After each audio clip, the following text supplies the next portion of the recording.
Action is a hugely popular genre in manhwa and personally one of my favorites. Since almost every manhwa has colored panels, this makes the action stand out even more. However, I find that the best action manhwa are able to use the way you scroll your phone to their advantage. For example, Gata High School is easily one of the best action manhwa I've ever read.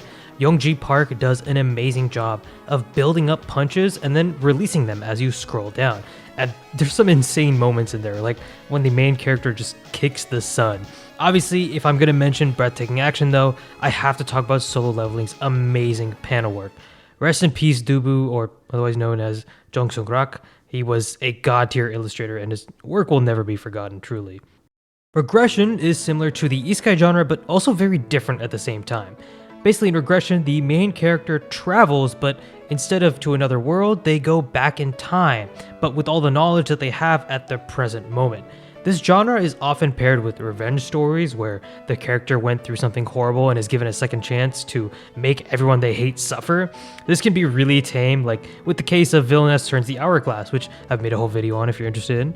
Or it can be really dark and depressing, like with the case of Redo of a Healer, which, yes, I know this isn't a manhwa, but you get the point. Sometimes this is combined with transmigration, where the MC goes into an entirely different body, but usually the outcome is the same. With all their previous knowledge, the protagonist is super smart and overpowered. And I'm gonna keep it a buck with you, most Regression manhwa are very similar in their story structure, but I still find myself liking it for some reason. Kind of like how you guys like my videos, right? Please like my videos, please, I'm begging. Thriller as a genre is all about making the reader feel suspense, anticipation, and anxiety.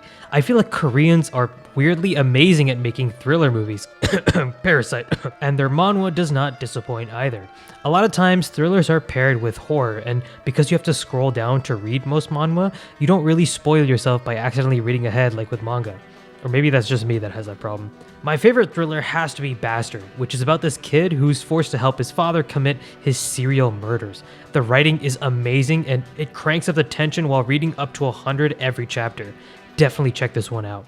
The Villainess subgenre was born out of the otome isekai subgenre that was born out of isekai. Yeah, I know, we're multiple layers deep at this point. This usually involves a person entering the world of an otome game, which is usually just a dating simulator for women. The twist is that usually the main character is put in the villainess's body, and she has to navigate the world without getting killed or being treated badly because of how their character would normally act. Like most isekai, the main character starts off in a bad position, or under-leveled, but by making connections, they have to improve their social standing to avoid the bad ending. Nowadays, villainesses don't always have to be an isekai, sometimes they'll use regression, like with Villainess Turns the Hourglass. But honestly, I love Villainess, it's one of my guilty pleasures. I think it's because it reminds me of some of the best parts of Rose of Versailles and all the politics and stuff. Comedy is a genre that doesn't need much explanation. But that being said, manhwa comedies are interesting because they tend to rely more on the situation being funny rather than just the character interactions. Or maybe that's what I enjoy most out of them. Also, it's hard for me to find manhwa that are pure comedies. Usually it's added as a subgenre rather than the entire story. But if you want pure manhwa comedy, check out We Are Peaceful Brothers. The chapters are really short and it actually got a live action adaptation. Although my favorite comedy manhwa, the Chinese kind, is actually Nanhao and Shangfeng. It's so goofy and it makes you remember all those times you fucked with your best friend in high school, and yeah, I really recommend this one. Murim is an interesting genre since it's basically the Eastern version of Western fantasy, if that makes sense. It's Korea's term for the Chinese version of a medieval fantasy setting. It would take too long to explain just how important Chinese culture and folklore is to all Asian stories, but to sum it up, instead of guilds, spells, dragons, and goblins, you should expect martial arts with supernatural powers and different sects.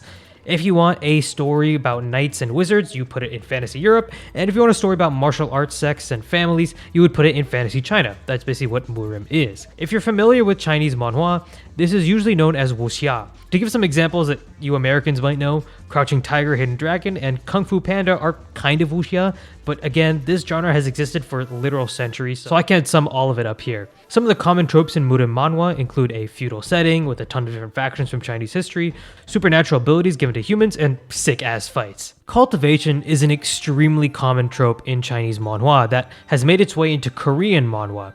While I could make an hour-long video on cultivation and all of the different tropes it has, I'll keep it short. Cultivation is a Taoist concept or process where humans will extend their lifespan and gain supernatural powers by meditating, practicing martial arts, and eating suspicious pills and herbs. Think of this as gaining XP and leveling up. Usually the ultimate goal of cultivation is to become immortal or attain godhood. It's another version of the overpowered main character, but with tropes and ideas that date back all the way to ancient China, since alternative medicine is still really popular in Asia. If this is kind of confusing, don't worry. It's a huge cultural difference that you will get used to once you read enough Korean and Chinese manhwa. The best cultivation manhwa, in my opinion, is Return of the Blossoming Blade, which has a lot of the same Murim but cultivation tropes at the same time. Gates are a genre that used to be a subset of isekai, which usually just referred to a portal to another world, but ever since solo leveling, the Gates genre has become a lot more specific. Nowadays, some people call this the hunter or dungeon genre, but the concept is still the same. People awaken to superpowers and are called hunters, awakeners, rankers, whatever, and monsters or mutated creatures are invading the earth. Also, there are gates to other dimensions, or regular places will suddenly become dungeons. Oftentimes, you'll see the system trope here a lot. This is where like a menu pops up that the main character can open up, and a lot of times only they can see it. If you're wondering why that specific trope even exists, check out my Isekai Iceberg video, but basically you can blame SAO for a lot of these sins. Nowadays, the majority of action and fantasy manhwa are going to be Gates or Hunter manhwa. Have you ever cut your balls while shaving? I know this guy has. Well, that will be a worry of the past with the sponsor of today's video, Manscaped. Let's do a little unboxing of my favorite product they have, the Perfect Package 5.0 Ultra. It comes with the newest Lawnmower 5.0 Ultra. I've used this and it genuinely is so smooth to the balls. And we all know that 2 heads are better than 1. Not only that, but it comes with a bunch of other things, like the ball deodorant and the aftershave lotion, which will make even your devil balls smell better. It comes with clear and easy instructions and an awesome bag that's thrown in for free, so you can shave on the go. Just like Manscaped, I care about your balls, so head over to manscaped.com and get your hands on the Perfect Package 5.0 Ultra today. When you use my promo code REKENDO, you'll get 20% off plus free international shipping and a free gift. So what are you waiting for? Use promo code REKENDO at manscaped.com. Link in the description. Battle Royale as a genre is more commonly known as the death game genre, but I don't want YouTube to age restrict this video, so I'm just going to say Battle Royale. These are also pretty self-explanatory. They involve a bunch of characters in a battle for some sort of prize like Squid Game, or they're a battle royale where the characters are forced to fight until the end, like in the Hunger Games. One of my favorites is probably Omniscient Reader, which takes all the tropes and genres that we've talked about before and combines it with a battle royale. It stands out by being really meta, so if you've read a lot of manhwa before, you should definitely check this one out, and I think it's actually getting anime adaptation soon. Sports is a really popular genre in manga and anime that usually involves a team working together to achieve everyone's dreams, but I feel like sports manhwa are not really the same. A lot of them are martial arts related, and the ones that aren't, like Windbreaker, which is technically about bicycling, still has that kind of edgy atmosphere with some drama alongside it. A huge subgenre within sports is the esports genre. If you didn't already know, Korea is known for having some of the most talented esport athletes ever. So there are a ton of manhwa that revolve around esports teams playing together. Imagine like Haikyuu, but with Overwatch or League of Legends. One of my personal recommendations is Double Click. The action and team dynamics in this are really fun, and it turns the typical sports plot into a really fun esports plot. Science fiction is a genre that you don't often see in manhwa, especially since recently sci-fi has just not been as popular. But the most popular stories tend to be the ones that mix in other common manhwa genres, like Regression. My favorite manhwa that does this is Cholsu Saves the World, which is about an ordinary office worker who is given the chance to go back in time and save the world from an incoming asteroid, and prevent the wiping out of humanity. Like a lot of manhwa, even though you already know how it's going to end, the ride there is really enjoyable, and I definitely recommend it. The slice of life genre is all about capturing a slice of someone's regular day-to-day life. Usually these manhwa have a much slower pace, with more emphasis on the characters and their everyday experiences. Some people think that slice of life means no development happens throughout the entire series, but that's not necessarily true. The genre is usually paired with comedy, drama, or romance, and if I'm being honest, there isn't a pure slice of life manhwa that I've read and can personally recommend, but I've heard that Jibi Epsyo is pretty good. Fantasy manhwa are the ones that are separate from Murim, but since the origin of manhwa is South Korea, the fantasy is still really different from what we would usually see in Western fantasy. One of my favorite examples is Tower of God, which has a really unique world and power system. Another subgenre of fantasy that's getting really popular is urban fantasy, which is all about incorporating fantastical elements into our current world. You see this a lot with gate manhwa like Solo Leveling, but Elicit is another good urban fantasy that is about gods who give powers to humans. It's also pretty funny too, like this cat is secretly a god of lightning and he gives this airhead of a guy insane powers. Fantasy is weird because I honestly haven't found many traditional fantasy manhwa like Freeran or Dungeon Meshi. They usually end up being Villainess or Gates, so if you guys can recommend me some traditional fantasy manhwa in the comments, give it to me.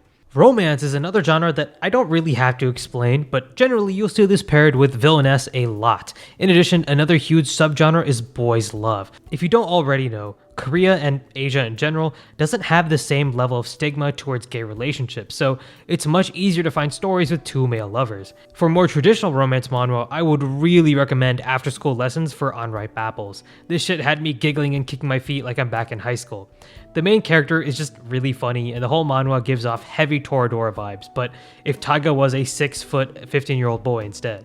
Civilization, or the kingdom management genre, is usually a subgenre of isekai. If you couldn't tell by now, manhwa authors fucking love isekai. They usually involve a character helping create or build a kingdom from scratch or helping restore their normal house to its former glory.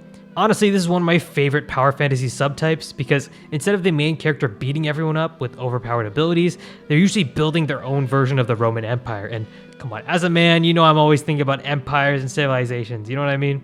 Although these are usually isekai, they don't necessarily have to be. Sometimes they are regression or just plain historical fantasy worlds. If you want a generic isekai with kingdom building and comedic elements, check out The Greatest Estate Developer, which is about a civil engineering student helping his noble family out of debt by using the skills he learned in his real life in college. Anyway, that's the whole video. Make sure you subscribe and follow my Twitter for updates, and peace.